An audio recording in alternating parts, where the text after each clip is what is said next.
Good day, everyone. Welcome to our group presentation on data visualization using Malaysian open data resources. Our project titled A Comprehensive Review of Birth, Death, and Marriage Trends for Policy Development explores key demographic trends in Malaysia from 2017 to 2021. We are Group 5 and this is our submission for multidimensional data analysis and data visualization course under guidance of our beloved lecturer, Mrs. Caroline Ang Gek Ling. And we are so excited to share our insights and findings with you today. So let's begin. Before we dive into our analysis, I'd like to introduce our team. Leading the charge as the data analyst and visualization expert is Muhammad Faiz Kamaruddin.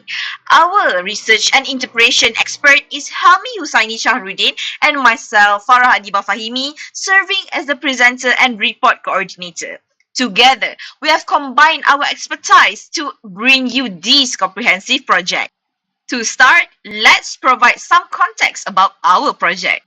Our project aims to analyze demographic trends in Malaysia, focusing on births, deaths, and marriages from 2017 to 2021. Using data sets from the Malaysian Open Data Portal, we have identified significant patterns, including the impacts of events such as the COVID-19 pandemic. By integrating this data, we aim to provide actionable insights for government policy and planning. Our data sets were sourced from the Data.gov.my, covering annual data on birth, deaths, and marriages. Each data set includes absolute numbers and rates per 1,000 population. The objective of our analysis is first to uncover demographic trends, explore interrelationships between these metrics, assesses the pandemic's impact, and project future trends up to this year and 2025. So next, we'll dive deeper analysis with Faiz and Helmi. Thank you to my fellow friend, Farah. I, Muhammad Faiz bin Kamaluddin, would like to continue this presentation about explore the structure of three datasets. To better understand these trends, we first explore the structure of individual datasets, both data structures and variables. The birth dataset includes the year of observation, the absolute number of births, and the birth rate per 1,000 population.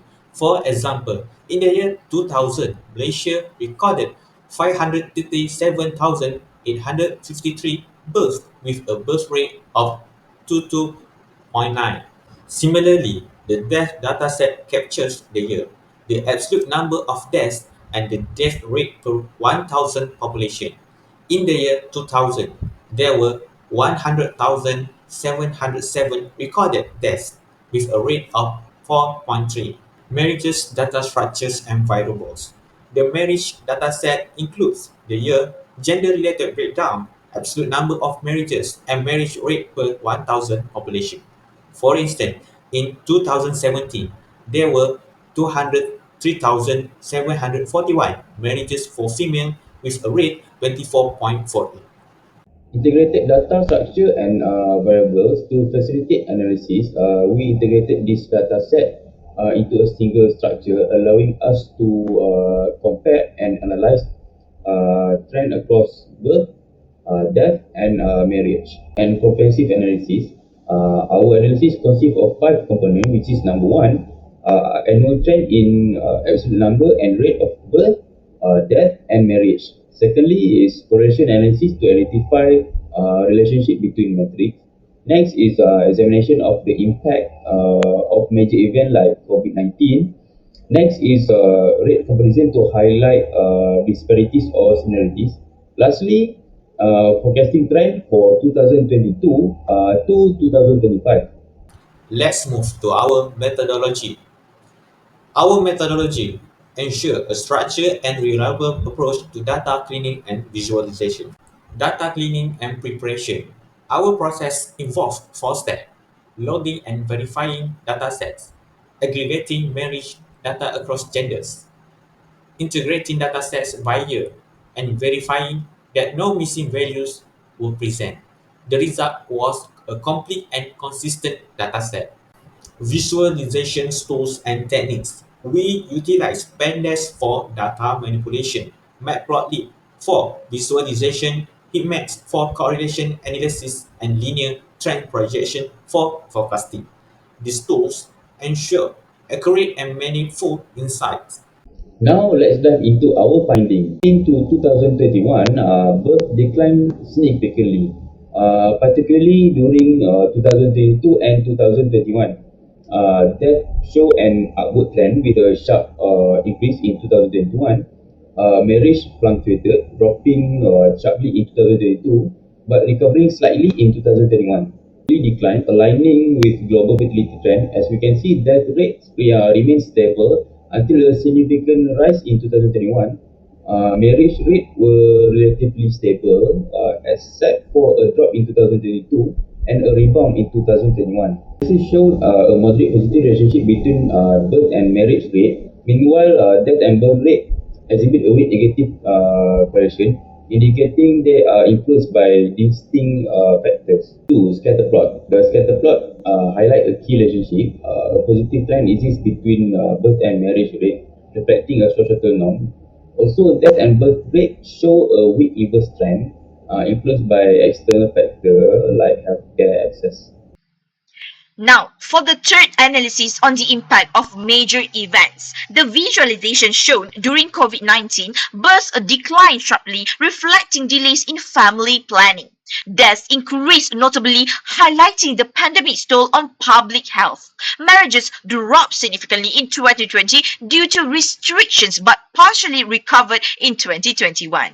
So, from these percentage visualization, we could see clearly from 2019 to 2020, births declined significantly, deaths increased sharply, and marriages faced substantial drop. These trends underscore the widespread impact of the pandemic on demographics. Analysis 4. Comparative trends. Birth rate steadily declined, while death rate increased slightly. Marriage rates were stable except the drop in 2020. This comparison highlights the dynamic nature of Malaysia's demographics. Analysis 4. Birth to death ratio. The birth to death ratio exceeded 1 throughout the period, indicating more births than deaths. However, the ratio's decline suggests to narrow gap, which could impact long-term population growth. Forecasts indicate a steady decline in birth rate, a gradual increase in death rate and marriage rate. Also, this trend call for policy intervention to address declining fertility and support public health. The gap between birth and death could slow the population growth, affecting the labour market and also the economic planning. Also, the policies encouraging higher birth rate and marriage stability are essential. Thank you, Faiz and Helmi. Now, beyond the data, our project brought valuable reflections and learnings. We faced challenges in data set integration and forecasting limitations. Tools like Pandas, Matplotlib, and ChatGPT were invaluable in overcoming these challenges. Moving forward, Malaysia's policymakers must consider these trends to ensure sustainable development.